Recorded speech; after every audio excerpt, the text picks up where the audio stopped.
வணக்கம் நண்பர்களே, இன்றைக்கி நம்ம என்ன செய்ய போகிறோம் பார்த்தீங்கன்னா, சக்கரவள்ளி கிழங்கு வறுவல்.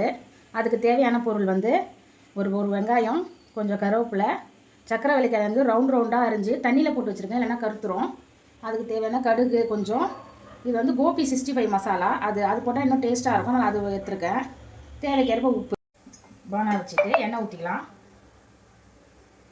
கடுகு போட்டுக்கலாம்.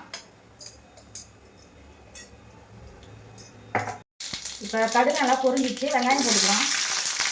வெங்காயமும் கருவேப்பிலை சேர்த்துக்கலாம். நல்லா வதக்கிக்கணும். ப்ரௌன் கலர்லாம் மாறுற அளவுக்கு வதக்கணும். நல்லா வதங்கிடுச்சு இந்த மாதிரி. இப்போ நம்ம வந்து சக்கரவள்ளி கிழங்கு போட்டுக்கலாம்.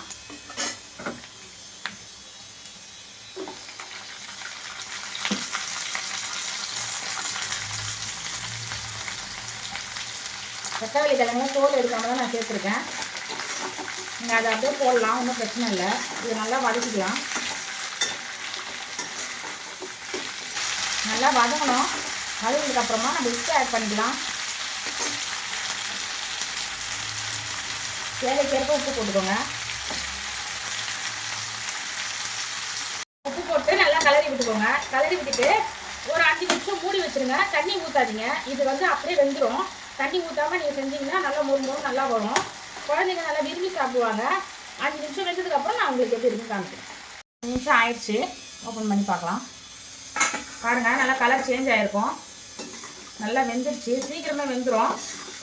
இப்போ நம்ம வந்து கோபி 65 மசாலா போட்டுக்கலாம். குழம்பு மிளகாத்தூள் கூட போட்டுக்கலாம். அதை விட ஆனால் இது கொஞ்சம் நல்லா டேஸ்ட்டாக இருக்கும். பசங்க நல்லா விரும்பி சாப்பிடுவாங்க. காரத்துக்கு ஏற்ற மாதிரி போட்டுக்கோங்க. நான் நல்லா காரமாக போடுவேன். இதை போட்டுட்டு கலரி விட்டுக்கலாம். நல்லா கலரி விட்டுட்டேன். இது வந்து 5 நிமிஷம் மூடாமே நீங்கள் வந்து அந்த பச்சை ஸ்மெல், அந்த 65 வந்து மசாலா ஸ்மெல்லு போகிற அளவுக்கு நீங்கள் நல்லா வதக்கிக்கோங்க. ஒரு 5 நிமிஷம் நல்லா வதக்கி விட்டுடுங்க மூடாமல். அதுக்கப்புறம் எப்படி இருக்குன்னு பார்ப்போம். 5 நிமிஷம் ஆயிடுச்சு. இப்போ ஸ்டவ் ஆஃப் பண்ணிவிட்டு நம்ம எடுத்துடலாம்.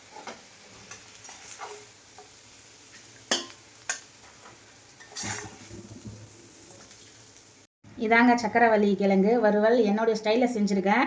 இது வந்து நீங்கள் வெங்காயம் போடாமல் வெறும் வந்து நீங்கள் சக்கரவள்ளி கிழங்கு அந்த 65 மசாலா, கோபி 65 மசாலா போட்டு நீங்கள் செஞ்சிங்கனாலே டேஸ்ட்டாக இருக்கும். பசங்களுக்கு இது ரொம்ப பிடிக்கும். உருளைக்கிழங்கு சாப்பிட்ற மாதிரி இருக்கும். நான் செய்கிற மாதிரி ட்ரை பண்ணி பாருங்கள். பிடிச்சிருந்தா லைக் பண்ணுங்கள். தேங்க்யூ.